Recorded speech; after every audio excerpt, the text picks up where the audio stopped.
டேய் இங்க வாடா, ஸ்வீட் எடுத்துக்கடா. வேணாம்ப்பா. அட இவன் வேற. இந்த மச்செல்லாம் வாயத்தர. என்ன தாத்தா இது? உனக்கு தம்பி பாப்பா வரப்போறான்ல, நல்ல ஸ்வீட்டை சாப்பிடு. அவன் முட்டை கண்ணோட வரப்போறான், மொட்டை தலையோட வரப்போறான். உக்காருமா. இல்ல இருக்கட்டும். லட்சுமி, என்னாச்சு? டாக்டர் என்ன சொன்னாரு? ஒன்றும் இல்லைங்க. இல்லம்மா, டாக்டர் அம்மா ஆர்த்தியை செக் பண்ணி பார்த்தாங்கல்ல, ரிசல்ட் என்ன சொன்னாங்க? நாம நினைச்ச மாதிரி எதுவும் இல்லைங்க, சாதாரண வாந்தி தான். எனக்கு முதல்ல தெரியும். என்ன என்ன உனக்கு தெரியும்? இது பித்த வாந்தியா தான் இருக்கும்னு எனக்கு முதல்ல தெரியும். இவ அக்காக்கே உடனடியா குழந்தை பிறக்கல, இவளுக்கு மட்டும் எப்படி குழந்தை பிறக்கும்? இதெல்லாம் பரம்பரை வாகு.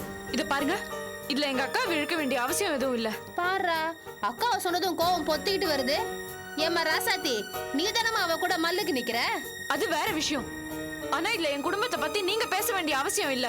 உன் குடும்பத்தை பத்தி பேசாட்டியோ குழந்தை பிறக்கிறத பத்தி பேசித்தானமா ஆகணும். அத பத்தியும் நீங்க பேச வேண்டாம். அது ஏன் இஷ்டம். உடனே பெத்துக்கிறதா, லேட்டா பெத்துக்கிறதா, இல்ல பெத்துக்கவே வேணாமாங்கிறதெல்லாம் நான் தான் முடிவு பண்ணும். நீங்க உங்க அளவுல இருங்க போதும். ஐயோ ஐயோ ஐயோ, பேச்ச பாருங்க. இத்தனை பெரியவங்க நின்னுட்டு இருக்கீங்க, உங்க எதிர்க்க என்ன திமிரா பேசுறா பாத்தீங்களா? இப்படி திமிரா பேசுறவளுக்கு குழந்தை பிறக்குமா? காலம் புறாவும் பித்த வாந்தி தான் எடுப்பா, மத்த வாந்தி எடுக்கவே மாட்டா.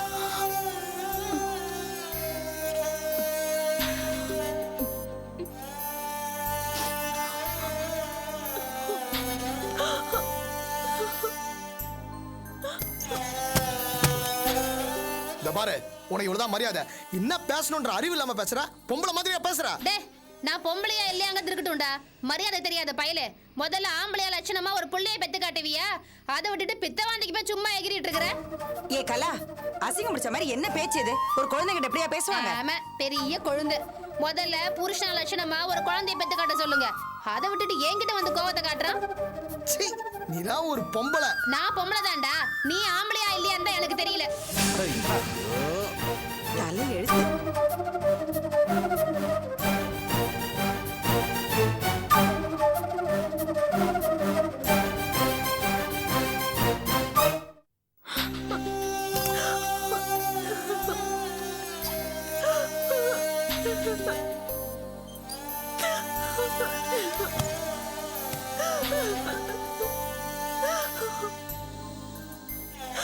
ஆர்த்தி, தொடாத.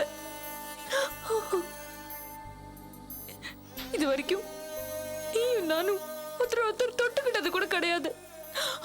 அப்புறம் எப்படி குழந்தை வரும்? உங்க அம்மா தான் விஷயம் தெரியாம என்ன ஹாஸ்பிட்டல் கூப்பிட்டாங்கன்னா அதை நீ தடுத்திருக்க வேண்டாமா? என்ன ஆர்த்தி பேசுற? நான் என்ன ஆர்த்தி சொல்றது? நீயாவது ஏதோ பேசி சமாளிச்சிருக்கலாம்ல. என்னை எங்க பேச விட்டாங்க? இதுக்கு மேல நான் என்ன பேச முடியும்? நீதானே ஏதாவது சொல்லி சமாளிச்சிருக்கணும். இப்ப பாரு, உங்க அண்ணிய இத வச்சு எவ்வளவு கேவலமா பேசுறாங்கன்னு. மன்னிச்சிரு ஆர்த்தி. மன்னிக்கிறதா?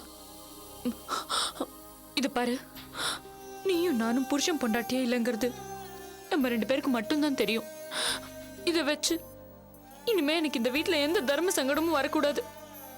அதுக்கு நீதான் பொறுப்பு. இனிமே நான் அவமானப்பட்டா நான் மனுஷியா இருக்க மாட்டேன்.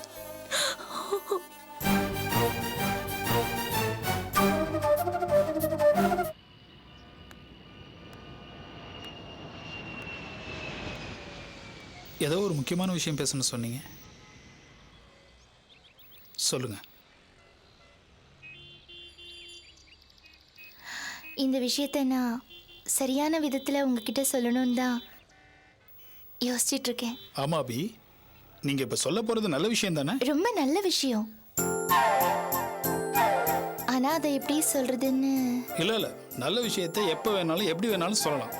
அதை எந்த பீடிங் இல்லாம நீங்க ஸ்ட்ரைட்டாவே சொல்லலாம். நீங்க அதை எப்படி பிரசன்ட் பண்ணாலும் நல்லா தான் இருக்கும்.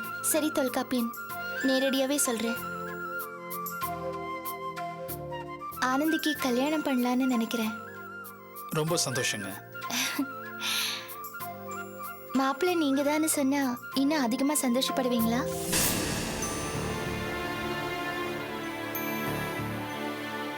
என்ன சொல்றீங்க? நானா? ஏன் சந்தோஷப்படுவீங்கன்னு பார்த்தா ஷாக் ஆகுறீங்க? அப்படி இல்லைங்க. தொல்காப்பியன், இது முழுக்க முழுக்க என் மனசுல உருவான ஒரு எண்ணம். ரொம்ப சமீபத்துல தான் இந்த மாதிரி ஒரு யோசனை என் மனசுல ஏற்பட்டுச்சு. அதுக்கு ஒரு காரணமும் இருக்கு. முதல்ல நீங்களும் ஆனந்தியும் எனக்கு ரொம்ப பிடிச்சவங்க. 2 பேரும் அவங்கவுங்க லைஃப்ல ஒரு நிலை இல்லாம அலப்பாஞ்சிட்டு இருக்கீங்க. 2 பேருக்கும் ஒரு விதத்துல ஒரு ஒற்றுமை இருக்கு. ஆனந்தி அவளோட கல்யாணத்தை பத்தி எந்த ஐடியாவும் இல்லாம இருக்கா. குறிப்பா சொல்ல போனா அவளோட எதிர்காலத்தை பத்தி அவளுக்கு எந்த தீர்மானமும் இல்லை. அதை நான் கவனிச்சுக்கிட்டு தான் இருக்கேன். இது ஒரு விஷயம். ஆனா அதே சமயம் நான் உங்களை பத்தியும் அக்கறையோட தான் இருக்கேன். ஒரு ஃப்ரெண்டு சம்பந்தமா இன்னொரு ஃப்ரெண்டுக்கு இருக்கக்கூடிய கவனமும் கவலையும் உங்ககிட்ட எனக்கு இருக்கு. அது மட்டும் இல்ல, உங்க லைஃப்ல நீங்க குறிப்பா அக்கறையும் செலுத்துறது இல்ல. சாந்தி மேலேயும் குழந்தை மேலேயும் ஏன் மேலேயும் உஷா மேலேயும் உங்களுக்கு இருக்கிற அக்கறை உங்க சொந்த வாழ்க்கையை பத்தியோ எதிர்காலத்தை பத்தியோ உங்களுக்கு இல்ல. நடக்கிறது நடக்கட்டுமேன்னு இருக்கீங்க. அபி, நீங்க சொல்றது உண்மையா இருக்கலாம். சில விஷயங்களை சிந்திக்கிறதால பெருசா மாறுதல் எதுவும் நடக்க போறதா எனக்கு தோணல. அதனால நான் அப்படி இருக்கேன். அஃப்கோர்ஸ் இது எனக்கு பழக்கமாக போச்சு. அதுக்காக நான் தன்னலங்கிறதாத மகாத்மானு என்னை கிளைம் பண்ணிக்க விரும்பலை. அப்படி பழகிட்டேன்னு வச்சுக்கோங்களேன். இருக்கலாம். ஆனா ஒரு ஃப்ரெண்டா உங்க மேல எனக்கு அக்கறை இருக்கலாம் இல்லையா? ஏற்கனவே உங்களுக்கு கீதாவோட சம்பந்தம் அமைஞ்சு அது ரொம்ப ஈஸியா தட்டி போயிடுச்சு. ஏன்னா அவங்களால உங்களை சரியா புரிஞ்சிக்க முடியல. அதை பத்தி நான் யோசிச்சப்போ எனக்கு ஒன்று தோணுச்சு துல்ஸ். உங்களை பத்தி முழுமையா தெரிஞ்ச ஒருத்தையே நம்ம ஃபிக்ஸ் பண்ணியிருக்கணும். அப்படி ஃபிக்ஸ் பண்ணியிருந்தா இந்த மாதிரி பிரச்சனை எதுவும் வந்திருக்காது இல்லையா? அதோட ஆனந்தியும் வாழ்க்கையில ஒரு பற்று இல்லாம இருக்கா. நீங்களும் பெருசா எந்த ஐடியாவும் இல்லாம இருக்கீங்க. நீங்க 2 பேரும் ஏன் ஜோடி ஆகக்கூடாது? உங்களை ஆனந்தி ஒரு நாளும் தப்பா நினைக்க மாட்டா. சாந்திக்கும் உங்களுக்குமான உறவை பத்தி அவளுக்கு எந்த குழப்பமும் இல்லை. ஸோ அவளும் நீங்களும் ஒரு நல்ல பேரா இருப்பீங்கன்னு எனக்கு தோணுது.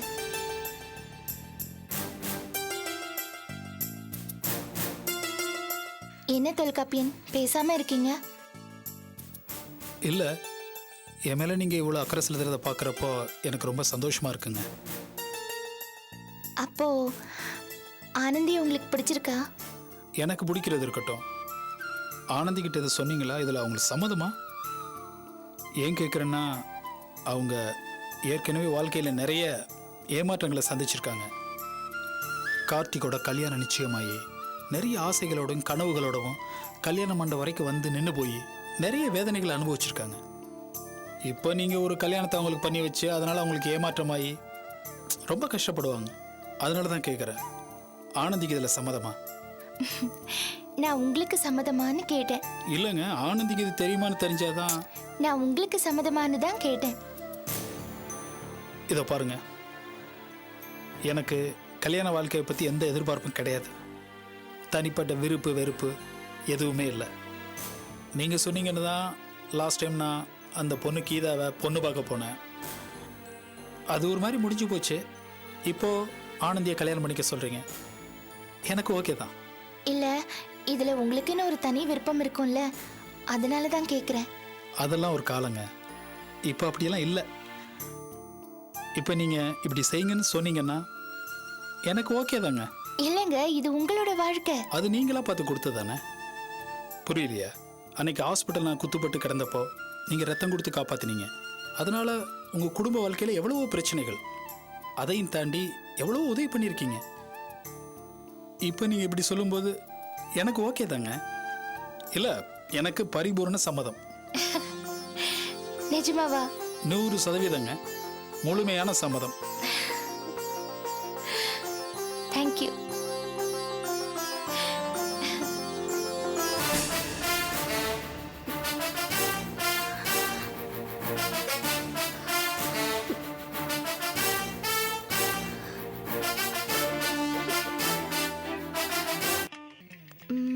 என்ன உஷா, உன்கிட்ட தான் நிறைய ட்ரெஸ் இருக்குல்ல இப்போ எதுக்கு புது ட்ரெஸ்? என்கிட்ட இருக்கிறது எல்லாமே ஜீன்ஸ் டாப்ஸா இருக்கு. அதான் ஒரு சாரி வாங்கலாம்னு பிளான் பண்ணிருக்கேன். அடேங்கப்பா, மழை பொத்துக்கிட்டு வரப்போகுது. நீ சேலை கட்ட போறியா? அபி, நீ வேற கிண்டல் பண்ணாத. ஏற்கனவே நம்ம பசங்க பண்ற கிண்டல் தாங்க முடியல. எந்த பசங்க? எல்லாம் நம்ம நாட்டு இளைஞர்கள் தான். நீ திருந்தவே மாட்ட. வா.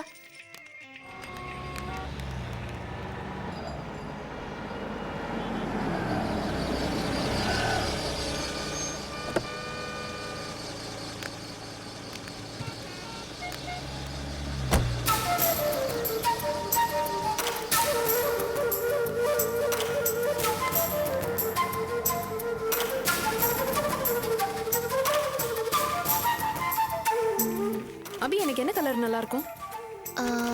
பிங்க் கலர்ல ஏதாவது பாக்குறியா?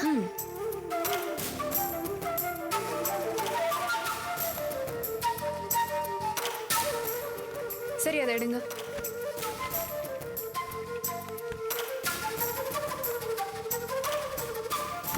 பிளெயின் ரோஸ் இருந்தா நல்லா இருக்கும்.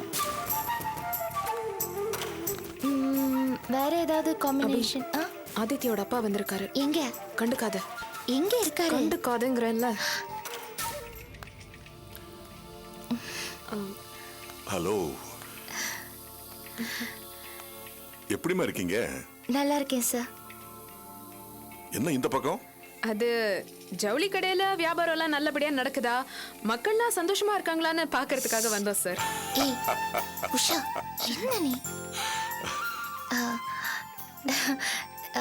ஆஃபீஸ்ல பார்த்துருப்பீங்களே sir, Usha. Hello Usha. Hi Ishwar.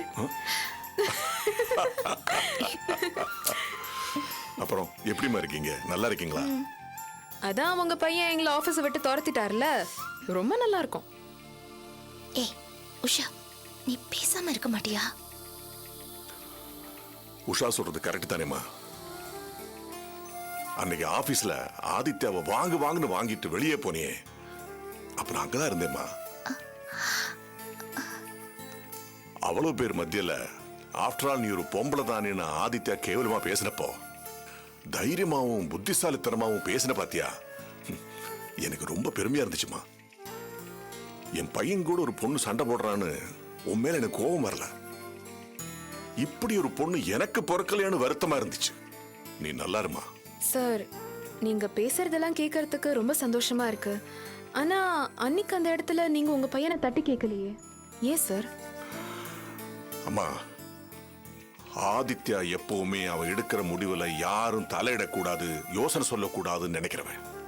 அது அவன் அப்பாவா இருந்தாலும் சரி, தாத்தாவா இருந்தாலும் சரி, ஆரம்பத்துல இருந்தே அப்படி வளர்ந்துட்டாமா. ஐ எம் சாரிமா, உங்களுக்காக நான் வருத்தப்படுறேன். சரி, இப்ப எங்க ஒர்க் பண்றீங்க? எந்த ஆஃபீஸ்லயும் ஒர்க் பண்ணல சார். நாங்களே ஒரு கன்ஸ்ட்ரக்ஷன் கம்பெனியை ஆரம்பிச்சு சின்னதா ஒரு ப்ராஜெக்ட் பண்ணிட்டு இருக்கோம். ஓ, வெரி குட், வெரி குட். ஆமா, உன் கால் அடிபட்டது இப்ப தேவையா? உங்களுக்கு எப்படி தெரியும்? அம்மா, நீ அடிபட்டதே என் கார்ல தாமா. அப்போ அடிச்சதே நீங்க தானே, சொல்லுங்க. ஆமா, அன்னைக்கு நீ அடிபட்டதுமே மயங்கி விழுந்துட்டேன். நான் தான் உன்னை ஹாஸ்பிட்டல் கூட சேர்த்தேன். அங்க உன் தங்கச்சி என்ன வாங்குன்னு வாங்கிட்டாமா. அதுக்கப்புறம் உன்னை இன்னைக்கு தான் பார்க்க முடிஞ்சது. இப்போ எப்படிமா இருக்க? உங்க பையன் ஆபீஸ் விட்டு தான் காலி பண்ணாரு, நீங்க உலகத்தை விட்டு காலி பண்ண பாத்திருக்கீங்க. Usha please. I am very சாரிமா. பரவாயில்ல சார், எதிர்பாராம நடந்ததுக்கு நாம என்ன பண்ண முடியும்? ட்ரெஸ் எடுக்க வந்தீங்களா? ஆமாம்மா, ஒரு பட்டுப்புடவை எடுக்கலான்னு வந்தேன். உங்க பொண்ணுக்கா சார்? இல்லம்மா, என் பொண்ணுங்கள்லாம் காலேஜ் படிக்கிற மாடர்ன் டைப்பு, உன்ன மாதிரின்னு வச்சுக்கேன். எல்லாருமே ஆதித்யாவுக்கு சின்னவங்க. இது என் ஃப்ரெண்டோட பொண்ணுக்கு. இப்போ என் ஃப்ரெண்டு உயிரோடு இல்லை. நான் தான் அவன் ஸ்தானத்துல இருந்து அந்த பொண்ணுக்கு கல்யாணம் நடத்தி வைக்கிறேன். என் வளர்ப்பு பொண்ணுன்னு வச்சுக்கேன். அம்மா அபி, அந்த பொண்ணுக்கு உன் கையாலேயே ஒரு புடவை செலக்ட் பண்ணி கொடு. ஏன்னா அதுதான் அவளுக்கு நிச்சயார்த்த புடவை. நானா? சரி, பாருங்க. ஓகே. அந்த கிரீன் கலர் எடுங்க. இந்த ஆரஞ்சு கலர் இருக்கே அதை எடுங்க. ஆ, அவங்க பார்க்கறதுக்கு எப்படி இருப்பாங்க சார்? உன் கலர் இருக்க மாட்டா, நிறம் கொஞ்சம் கம்மி தான். ஓ சரி, அப்போ அந்த வயலட் கலர் எடுங்க. நல்லா இருக்கும்னு நினைக்கிறேன். பார்க்கலாம். எப்படி இருக்கு? சூட் ஆகுமா? நல்லா இருக்குமா, நல்லா இருக்கு. எவ்வளோ? 15,000 ரூபா மேடம். என்ன விலை? 15,000. 15,000. விலை கொஞ்சம் அதிகமா இருக்குன்னு நினைக்கிறேன். அது பரவாயில்லம்மா, அவ என் பொண்ணு மாதிரி. ஓ ஓ சரி, அப்போ இதை பேக் பண்ண சொல்லாமா? பேக் பண்ண சொல்லுங்க. ஓகே தானே இது? ஓ எஸ். பேக் பண்ணிடுங்க. சரிங்க மேடம். சார், உங்க வளர்ப்பு பொண்ணு ரொம்ப கொடுத்து வச்சவங்க. உன் கையால நிச்சயார்த்த படம் செலக்ட் பண்ணி கொடுக்கற பாரு, அவ ரொம்ப கொடுத்து என்ன வச்சவ. அபி கையால புடவை எடுத்து கொடுத்தா என்ன சும்மாவா? ரொம்ப ராசியான கை சார். சரி, நீங்க 2 பேரும் புடவை எடுத்துக்கலாம். ஏன் எங்களையும் உங்க வளர்ப்பு பொண்ணுங்களா ஆக்கிக்கணும்னு ஆசையா? ஓ எஸ். என்ன தப்பு? அதெல்லாம் வேண்டாம் சார், சும்மா ருஷா. சரி, இதுக்கப்புறம் நம்ம எல்லாம் நேரா போய் ஒரு ரெஸ்டாரண்ட்ல சாப்பிடுறோம். சாப்பிடுற விஷயத்துல நீ தலையிடாத. போலாம் சார். வேண்டாம் சார். அபி ஐயோ, நோ நோ, நான் கூப்பிட்டா வந்துடணும். ரெஸ்டாரண்ட்ல போய் சாப்பிடுறோம். Okay okay. Okay. That's good. பாருங்க. சாரி எடுக்கல? எடுக்கிறேன். ஹோட்டலுக்கு போனோம்னு சொன்னோன்னே எல்லாமே மறந்து போச்சு. அந்த ஒயிட் எடுங்க. பிரிச்சு காட்டுங்க. அபி ஒயிட் எனக்கு நல்லா இருக்குமா? ரொம்ப நல்லா இருக்கும். Wow, so pretty. அந்த ப்ளூ, டார்க் ப்ளூ எடுங்க. அபி லைட் கலர் எடுக்கவா டார்க் கலர் எடுக்கவா சொல்லு. ஒயிட் நல்லா இருக்கும் உனக்கு. ஒயிட் தானே, நானும் அதே தான் நினைச்சேன். நல்லா இருக்கு.